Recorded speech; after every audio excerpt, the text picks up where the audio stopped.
حضرت مولانا شاہ احمد نورانی صدیقی قدس سر العزیز یہ ماضی قریب کے اندر ہمارے اکابر میں سے وہ مرد حق پرست تھے کہ جنہوں نے اسلاف کی یاد تازہ کی اور مختلف حکمرانوں کے ادوار کے اندر امر بالمعروف اور نہی عن المنکر کا فریضہ سر انجام دیا۔ اور پاکستان کے اندر چونکہ یہ کلمے کی بنیاد پر بننے والی سلطنت ہے تو یہاں عملاً اسلام کے نفاذ کے لیے ایک جو سخت ترین کام تھا، بالآخر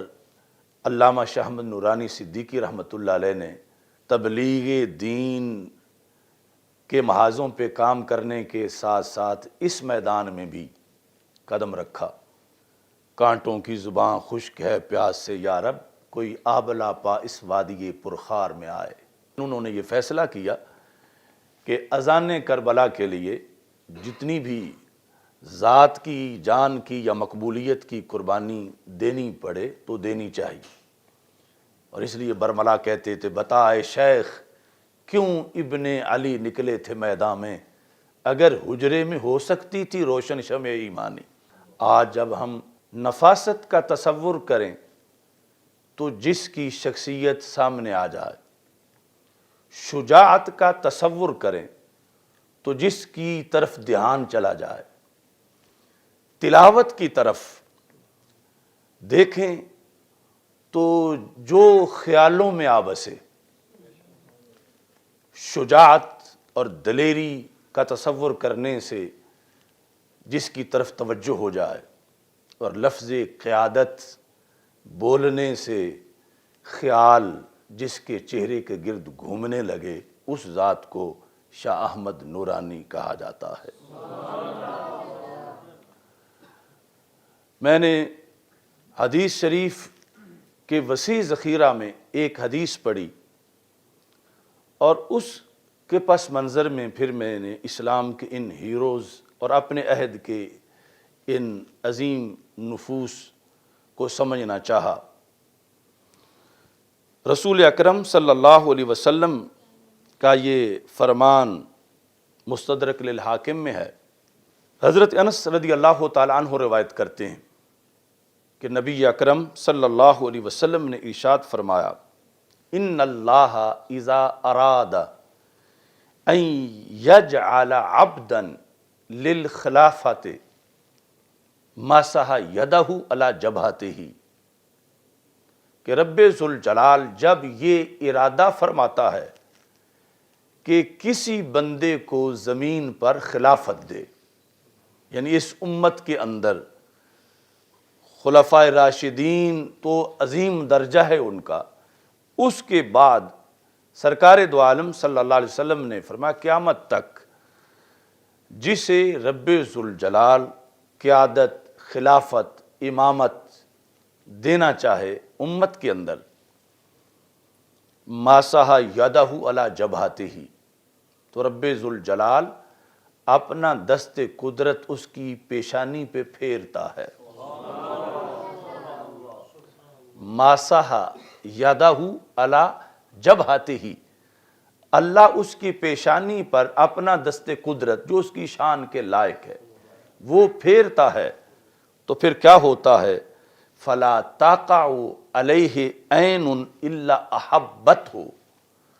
تو پھر اس پیشانی پہ، اس چہرے پہ جو نظر پڑتی ہے، جو بھی ضد، حسد اور ہٹ درمی کے بغیر نظر اس چہرے پہ پڑے وہ ضرور اس سے پیار کرتی ہے۔ یعنی یہ حدیث کے الفاظ ہیں جو رسول اکرم صلی اللہ علیہ وسلم نے قیادت اور خلافت اور امامت کی جو ڈیوٹی قیامت تک امت میں نبھائی جائے گی اس کے لحاظ سے، یعنی لوگوں کے دلوں میں پیار اور محبت ڈالنے کا جو طریقہ ہے، تو رب ذوالجلال کی قدرت کا جہاں ہاتھ پھرا ہو وہ ایک عجیب نورانیت ہے۔ تو رسول پاک صلی اللہ علیہ وسلم فرماتے ہیں فلا تقع علیہ عین الا احبتہ، یعنی کلمات حصر ہیں کہ جو نگاہ بھی پڑتی ہے تو وہ پیار کرتی ہے۔ تو ہمارے دیکھے ہوئے جہان کے اندر اس حدیث کی روشنی میں ظاہر ہے کہ ہر زمانے کے اندر اس کے کچھ مصداق تھے، ہیں اور ہوں گے، لیکن جو جہان ہم نے دیکھا اکابرین کا، تو اس حدیث کے جو مصداق ہیں اس ماضی قریب کے اندر، ان میں سے ایک ممتاز مصداق جو نظر آنے والی ذات ہے وہ مولانا شاہ احمد نورانی صدیقی کی ذات ہے۔ میں اپنی گفتگو اس بات پہ ختم کر رہا ہوں، جو اشعار میں نے مولانا شاہ احمد نورانی صدیقی رحمۃ اللہ علیہ کے وصال پر لکھے تھے۔ قائد عالی تھا وہ اور رہبر ذیشان تھا، ملت بیضا کی وہ ایک واقعی برہان تھا، کتنے سینوں نے ہے پائی اس سے قدر و منزلت، منبع رشد و ہدایت چشمہ ایمان تھا، اللہ اللہ چہرہ پر نور پہ رنگ جمال، پیکرے خاکی تھا لیکن آیا رحمان تھا، سیدی صدیق اکبر کا وہ فرزند جلیل، عظمت و ناموس نبوی کے لیے قربان تھا، کربلائے وقت میں وہ وارث حضرت حسین، وہ یزیدوں کے لیے ایک موت کا اعلان تھا، اس کے لہجے میں مجدد الف ثانی کی گرج، وہ امام فضل حق کا واقعی عنوان تھا، اہل سنت کی صداقت کا مظہر اس کا وجود، مسلک احمد رضا کی دہر میں پہچان تھا، زندگی بھر اس کے لب پہ تھا نظام مصطفیٰ، نفرتوں کے شور میں وہ نغمہ فاران تھا، اس کا مشن دنیا بھر میں رحمتوں کا سامان، درد مندوں کے لیے وہ درد کا درمان تھا، حفظ زر کے موسموں میں وہ بہار پرخلوص، خارزار وقت میں وہ سنبل و ریحان تھا، کتنے طوفانوں کا رخ بدلا تھا اس کی سوچ نے، کتنی راتوں کے لیے وہ فجر کی اذان تھا، دل کے 14 طبق ہو جاتے تھے روشن اس گھڑی، جس گھڑی اس کی زباں پہ کلمہ قرآن تھا،